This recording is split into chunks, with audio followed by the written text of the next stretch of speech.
పిట్ట కొంచెం కూతగనం అనేది వినే ఉంటారు. అయితే ఇది దీనికి బాగా సూట్ అవుతుంది.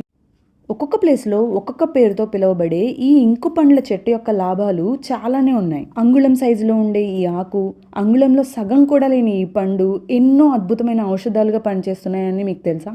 ఆకుల పసరుని పాము కాటు వేసినప్పుడు ఆ ప్రాంతంలో యూజ్ చేస్తే విషానికి విరుగుడుగా పనిచేస్తుంది. ఈ చెట్టు యొక్క పుల్లల్ని వేప పుల్లల్లాగా బ్రష్ చేయడానికి వాడతారు. చిగుళ్ళ సమస్యలు మరియు దంతాల సమస్యలు తగ్గుతాయి. ఈ పండ్ల నుంచి వచ్చే లిక్విడ్‌తో మనం ఇంక్‌లా యూజ్ చేయడమే కాకుండా ఈ పండ్లను తినడం వల్ల పొట్టలో ఉండే నులి పురుగులు చనిపోతాయి. ఆకుల్ని ఎండపెట్టి పౌడర్‌గా చేసి దానిలో సాల్ట్ వేసి దాన్ని టూత్ పౌడర్‌గా వాడొచ్చు. ఆకులు మరియు బెరడుతో చేసే కషాయం వల్ల నోటిపూత తగ్గుతుంది. వీటి రూట్స్‌తో చేసే కషాయం తాగడం వల్ల మెన్స్ట్రువల్ క్రాంప్స్ తగ్గుతాయి. చిన్నప్పుడు ఈ పండ్లతో ఆడుకున్నారో లేదో కమెంట్ చేయండి. ఫ్రెండ్స్ అండ్ ఫ్యామిలీకి షేర్ చేసి ఈ వీడియో మీకు యూస్‌ఫుల్‌గా అనిపిస్తే సబ్స్క్రైబ్ చేసుకోండి. Thanks for watching.